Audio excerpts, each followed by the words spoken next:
ಎಲ್ಲರಿಗೂ ನಮಸ್ಕಾರ. ಸೋಮವಾರ ಅಮಾವಾಸ್ಯೆ ಆದ ಕಾರಣ ನಾವು ಮಧುಗಿರಿ ಜಿಲ್ಲೆ ಹತ್ರ ಇರೋ ಸಿದ್ರಬೆಟ್ಟಕ್ಕೆ ಹೋಗೋಣ ಅಂತ ಬೈಕಲ್ಲಿ ಹೊರಟ್ವಿ. ಮಧುಗಿರಿಯಿಂದ ಸಿದ್ರಬೆಟ್ಟ ಬಂದ್ಬಿಟ್ಟು ನಮಗೆ 22 ಕಿಲೋಮೀಟರ್ ಆಗುತ್ತೆ. ನಾವು ಸಿದ್ರಬೆಟ್ಟ ತಲುಪುವಷ್ಟರಲ್ಲಿ 8 ಗಂಟೆ ಆಗಿತ್ತು.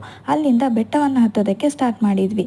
ಸಿದ್ರಬೆಟ್ಟ ಸ್ವಲ್ಪ ಎತ್ತರವಾಗಿರೋದ್ರಿಂದ ಬೆಟ್ಟವನ್ನು ಹತ್ತೋದಕ್ಕೆ ಸ್ವಲ್ಪ ನಮಗೆ ಕಷ್ಟ ಅನ್ನಿಸ್ತು. ಆದರೂ ಕೂಡ ಬಿಸಿಲು ಕಡಿಮೆ ಇದ್ದಿದ್ದರಿಂದ ಬೆಟ್ಟವನ್ನು ಎಂಜಾಯ್ ಮಾಡ್ತಾನೆ ಹತ್ತುತ್ತಾ ಹೋದ್ವಿ. ಬೆಟ್ಟವನ್ನು ಹತ್ತಿ ಸ್ವಲ್ಪ ಸುಸ್ತಾದ ಕಾರಣ ನಾವು ಬೆಟ್ಟದ ಮೇಲೇನೆ ಕೂತು ಸ್ವಲ್ಪ ರಿಲ್ಯಾಕ್ಸ್ ಮಾಡಿ ನಂತರ ಬೆಟ್ಟದ ಮೇಲಿನ ವ್ಯೂನ ಮತ್ತೆ ನೋಡ್ತಾ ಬೆಟ್ಟ ಹತ್ತೋದಕ್ಕೆ ಸ್ಟಾರ್ಟ್ ಮಾಡಿದ್ವಿ. ನೀವು ನೋಡ್ಬೋದು ಬೆಟ್ಟದ ಮೇಲಿನ ವ್ಯೂ ತುಂಬಾನೇ ಚೆನ್ನಾಗಿ ಕಾಣುತ್ತೆ.